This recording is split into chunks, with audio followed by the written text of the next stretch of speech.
Welcome back to the channel, Safemoon Army. I hope you had a wonderful time off around these holidays. Today is New Year's Eve, so we have one more holiday and then it's back to work as usual.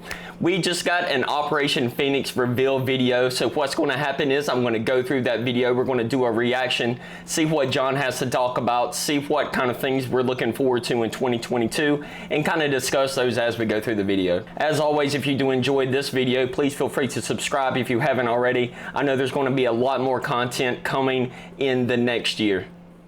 All right, here we go. Operation Phoenix. Let's kick it in, baby. 2022. Welcome, Safemoon Army and the wider tech audience, to your Operation Phoenix reveal. Thank you, John. We're excited to bring you, as promised, more information and updates, and our continued progress to push the boundaries of what is possible in both the blockchain and emerging market space. Sounds good. Keep in mind, as we get into this overview, that Operation Phoenix is not a single operation. Well, there you go. That's what I wanted to see. This is not going to be one release and then we have Operation Phoenix 2, Operation whatever, you know, a different animal name. This is going to be a project throughout 2022. This is going to contain a lot of different things, a lot of different technologies that are going to come out in 2022. But we know that this is happening. This is a thing, and now it's time to kick it into high gear for the new year. Let's go. But rather a bunch of innovations coming together under one roof. Operation Phoenix is a combination of multiple innovations combined into a single Safemoon ecosystem. That's what I like to hear, an ecosystem, everything in one area, combining all this different stuff for Safemoon. It means they have their hands on a lot of different areas. It is also a mindset that we have here at Safemoon to continually bring our community the latest and greatest technologies. Safemoon will never be done creating more opportunities for our community to grow and have more impact. That's good. Continue to grow, continue to get that volume up. What we always like to talk about, volume, price.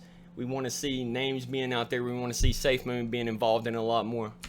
Perfection is a journey, not a destination. Safemoon is the evolution. But for today, let's start with wind. We've given you a lot of teasers. Oh, here we go. Okay. Wind turbines, but here are the details. This is what I wanted to see, wind turbine details. I've heard so much about it, but I really haven't seen all these videos pulling everything together. I really hope this is some juicy information. Here we go. This is good. The use of wind power has proven viable. As background, here in the United States, the energy industry is planning 27 gigawatts of That's the key detail, guys. Again, I hate to keep pausing it, but they are going to have a lot more wind turbines, and the infrastructure is going to be there going into the future. So hopefully our innovation with the Safemoon Army is going to be a part of that. Wind turbine energy alone. However, centralization of these large wind turbine assets has severe environmental drawbacks. Interesting. Decentralization also provides a reduction in the need of highly specialized equipment needed for maintenance, making it more accessible to markets There you go. such as Africa. Okay, that makes a lot more sense. So now they're trying to take what other countries are developing for their energy infrastructure and move it over to other countries. Like this is what we've been talking about over in Africa last year, or I should say this year, but you know, a few months ago. So this is really interesting, the way they're trying to talk about decentralizing the actual management of that infrastructure. Safemoon always takes the more sustainable and responsible approach. Now, the issues with small turbines is in the past. They were significantly less usable than that of the larger siblings. But here at Safemoon, an issue is just an excuse to innovate. And just as small plane wings have evolved over the years, so can the physical designs of turbines. That's an interesting design for the turbines, you guys. What we normally see are the things that look like the old airplane propellers.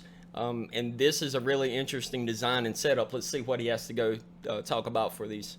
One of the technologies that Darkmoon is pursuing out of Area 32 is that of surface manipulation.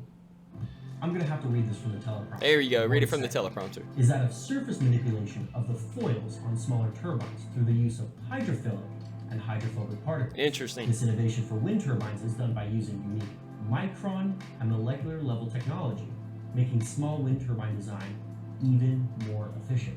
Wow. Okay, that's what he was talking about with the I believe, didn't he mention nanoparticles in one of the tweets and all that good stuff with the wind turbines? So it's really good to see a lot of details. Again, you guys, I would definitely recommend going back and watching this video several times and stopping and pausing and even Googling some of this information. I know I'm definitely going to dig a lot deeper into the details once we're done with this reaction video.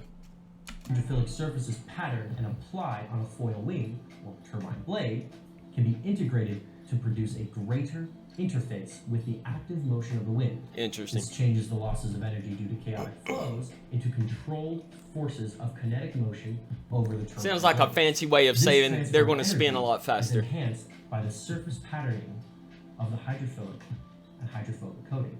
The technology lends to the ability to change traditional foil aerodynamics through the ability to apply surface patterning coatings of hydrophilic and hydrophobic particles. The increase of kinetic to electrical power is statistically and significantly and directly observable with high-speed wind tunnels that use laser illuminated. Now, those statistics would be really interesting to go through. How much more efficient are these wind turbines?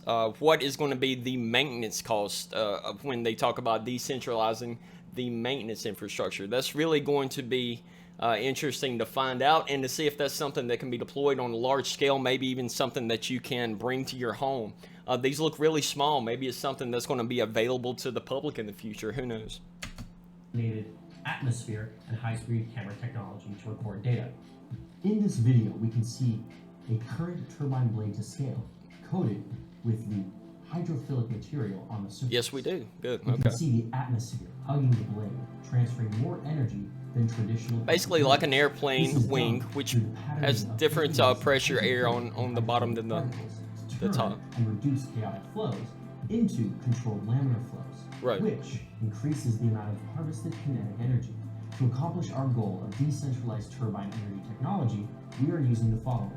So they're lowering drag on the blades. That's really interesting. Rapid prototype additive manufacturing, molecular surface modifications, computational fluid dynamic modeling, real-world off-the-shelf turbine systems. That's a lot of big words. High-speed real-world filming, 3D high-resolution scanning, CAD and CAM design, and manufacturing. All right, Safemoon Army, we just covered a lot. That was a lot of good details, and he was using a lot of big words there to try to describe what they're going through as far as designing those the blades and also the turbines. So I look forward to seeing a lot more details about those in the future and how they're being able to distribute those to other countries. In regards to wind turbines and nanotechnology, now I'm going to cover what we've been doing in the regulated space. Well, we just filed and finished. Here we go. For a variety of different licenses. One of them being an EU e-money license. Interesting. The other item we're working on, and we're very confident we'll have this delivered by Q2, is the Safemoon Card. Ooh, the Safemoon Card by Q2. Again, that's not a guarantee, but as something they are working on, the Safemoon credit card. I don't know if you guys have purchased, or I shouldn't say purchased, but use other cards from crypto, which you basically load up, like crypto.com, you load it up with your funds, and then you can get rewards and stuff back the same way you do with other credit cards, but you're able to load your funds into that card either from the normal, like a bank or something like that, or you can actually load those up from tokens and or crypto. So that's really cool. I cannot wait. That's going to be a big deal right there. I can already see that. Through partnerships and filings, we have been able to accomplish a lot in the regulated space. These are needed for the release of the Safemoon Exchange. Safemoon Exchange. Video when we go more into those items. Another great item that we are working as part of Operation Phoenix is our true Web3 network. Further development of mesh technology to further the decentralization of data and communications. There we go. More decentralization. It's exactly what we want to see. He's really throwing out some more details. It sounds like he's going to go into that in the future as well. So that's good stuff. There's also an ongoing effort as part of a collaboration with the energy decentralization programs. It's great to see that the excitement of here we go. In Africa have not been diminished. We continue to make incredible strides working through our partners to bring innovation and opportunity to a wider and greater audience.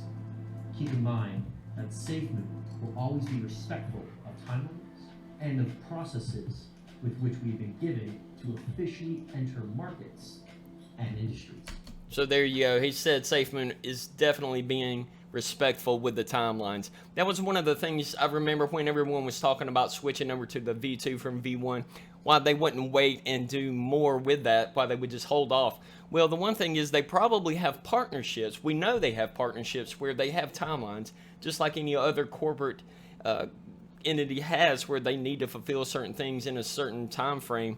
Obviously you don't want to rush, but you do want to get out there what you already have. So that's really interesting to know, and I'm glad he's putting that out there. We've had no setbacks, only progress. No setbacks. Operation Phoenix is again more than a single project. There we go. It is the application and integration of innovative technologies to increase greater efficiency through the proper and correct use of decentralization into macro IoT infrastructure. Innovative technological capabilities and recent discoveries Nice. and tests are providing pathways to bring light and knowledge to communities. Again, Safemoon is the evolution. I'm John, the CEO of Safemoon. I like how it looks to a different camera.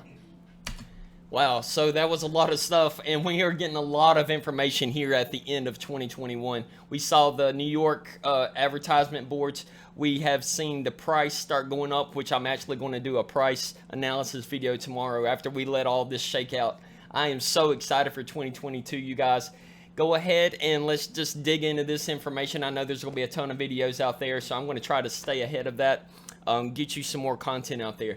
Thank you for stopping by, and I hope you have a wonderful, happy new year. Take care.